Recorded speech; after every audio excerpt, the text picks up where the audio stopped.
मुकेश चौहान जी, पता है जब कोई घटना घट जाती है तो घटना का दुख होता है, ऊपर से जो आसपास के लोग होते हैं वो भुलाने नहीं देते हैं घटना को।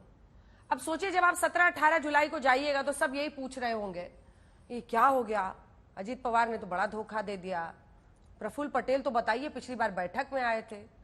तो इस बार तो जमीन खिसकी है और आप लोगों की अंदर की लड़ाई है और एकता का दम भरना है, मुश्किल घड़ी होगी।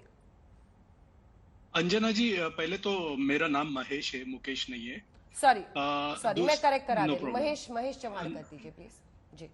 Sorry, no problem. सेकेंडली, ये जो आपने बात कही सही है। ये जो घटना घटी है सब लोग इसके बारे में पूछेंगे, लेकिन जितने लोग इसके बारे में पूछेंगे उसके तुरंत बाद वो ईडी, सीबीआई, इनकम टैक्स इसके बारे में भी पूछेंगे। सभी को पता है ये लोग क्यों जाते हैं। अभी प्रधानमंत्री जी ने पहले ही मतलब भोपाल के मीटिंग में इनके भ्रष्टाचार के बारे में बात कही थी। 70,000 करोड़ सिंचाई घोटाला, मैं एक को भी नहीं छोड़ूंगा। यह सब करने के बाद अगर ये लोग उधर चले जाते हैं तो इसका संबंध उसके साथ जोड़ा जाएगा, ये पहले हमें समझना है। अभी देखिए, दूसरी बात, ये सब लोग पार्टियां इकट्ठा आ रही है, इनका कॉमन उद्देश्य यही है कि बीजेपी को हराना।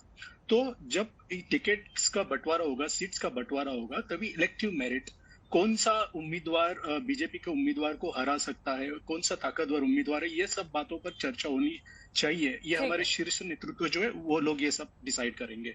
अभी मैं और एक बात आपको यह बताना चाहूंगा कि देखिए, प्रधानमंत्री जी के पास विकास के बारे में बोलने के लिए कुछ नहीं है। 2014 के पहले चुनाव के पहले वो भ्रष्टाचार पर बात कर रहे थे। 2019 के चुनाव के पहले वो भ्रष्टाचार पर बात कर रहे थे। आज 2024 की चुनाव है, आज भी वो भ्रष्टाचार पर बात कर रही है। 2014 से पहले हम ये समझ सकते थे कि वो भ्रष्टाचार हटाने की बात करें, क्योंकि तभी उनकी सरकार नहीं थी, तभी यूपीए की सरकार थी। लेकिन आज 9 साल सत्ता में रहने के बाद अगर वो भ्रष्टाचार पर ही बात कर रहे हैं तो 9 साल उन्होंने क्या किया? ठीक है, 9 साल सरकार में रह के यही प्रश्न मैं प्रेम शुक्ला जी से पूछूंगी। वारिस पठान साहब, आपसे अगला प्रश्न है, किधर की बी टीम बनेंगे आप? ये जो महाबैठक वाला गुट है उसकी, या फिर शुक्ला जी की तरफ? ये सब आपको बी टीम ही कहते हैं।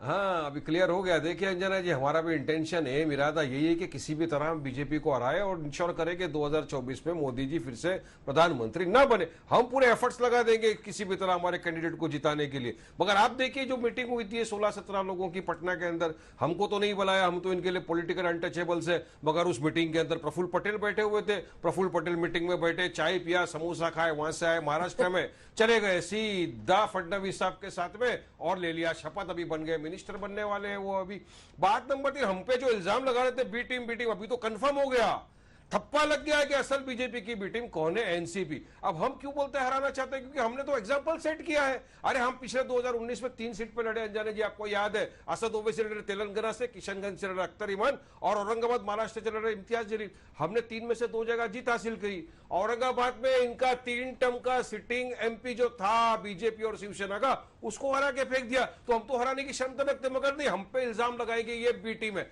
अब बात नंबर 3 आती है मोदी जी की। तो किसी ने कहा महंगाई की बात बता दी, टमाटर इतने महंगे हो गए। आज ही सुबह मुझे किसी ने पूछ लिया, अब तो मजाक बन गया, वारिस भाई आप कितने पैसे वाले हो? मैंने कहा यार सलाद में टमाटर डाल के खा रहा हूं, अब अंदाजा लगा दो कितना पैसे वाला हो सकता है आदमी। तो ये बीजेपी का तो टाटा बाय बाय हो गया। कर्नाटका में आपने हमने सबने देख लिया किस तरह से ये हार रहे। दूसरी तरफ ये जो सो कॉल्ड सेक्युलर पार्टी है ना, मुझे इनके ऊपर ताज्जुब और अफसोस होता है। अब ममता दीदी ने बोल दिया कि हम राहुल गांधी को बंगाल से नहीं लड़ना चाहिए। कहां से लड़ेंगे राहुल गांधी? यूपी में अखिलेश बोल दिए हम मजबूत है, यहां से नहीं लड़ना चाहिए। महाराष्ट्र में उद्धव ठाकरे बोल देंगे यहां से नहीं लड़ना चाहिए। तो कब लड़ेंगे, कहां से लड़ेंगे, नहीं पता। बात नंबर 4 जो इंपॉर्टेंट बात ये अंजना जी, अभी कल ही रात को अजीत पवार, फडणवीस, शिंदे साहब सबकी मीटिंग हुई थी।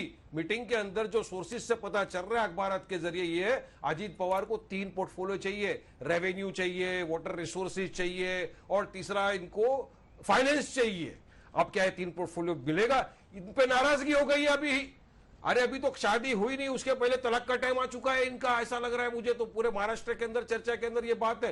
तो किस तरह से सेक्युलरिज्म, और क्या सेक्युलरिज्म के अंदर मुसलमानों का क्या करने वाले उद्धार, आप लोग बताइए क्या करा? आपने बंगाल में नहीं देखा किस तरह से 40 के अंदर से बिना मुसलमानों का जिक्र किया आप कैसे जा सकते हैं? खाली मुसलमानों का वोट लेना, नहीं, और मुसलमानों को बदनाम करना है, 4-4 शादी कर रहे, किधर कर रहे, 10 आदमी के नाम नहीं है इनके पास कि 10 मुसलमान के नाम बता दो जो 4 शादी किया, लेकिन मेरे पास तो लिस्ट है, शादी नहीं किया मगर 5-6। बहरहाल वो तो सब बात नहीं करना चाहिए यहाँ पर, मगर कहने की बात ये दोनों भी एक ही सिक्के के दो पहलू है। मगर हम एश्योर करते हैं कि हम 2024 में पूरी ताकत लगा देंगे, जो भी पार्टी फैसला करेगी वहां से हम चुनाव लड़ेंगे और इनको हराएंगे बीजेपी को, भले ये लड़े या नहीं लड़े, या हराए या नहीं हराए। मगर महाराष्ट्र की बात बता रहा हूं, कुछ ना कुछ गड़बड़ होने वाला है, क्योंकि आज तक अमित शाह, मोदी जी, नड्डा जी ने एक भी ट्वीट नहीं किया कि अजीत दादा आप आए 30 से ज्यादा लोग को लेके, एक खुशी है। ये खुश नहीं है क्योंकि सब पता है अंदर की बात क्या है और क्या होने वाला आगे, ये भी समझ लो। अखिलेश जी, अनुराग भदौरिया, आपको भी समझना पड़ेगा, ये कुछ नहीं होने वाला ये लोगों से। हाँ ठीक है।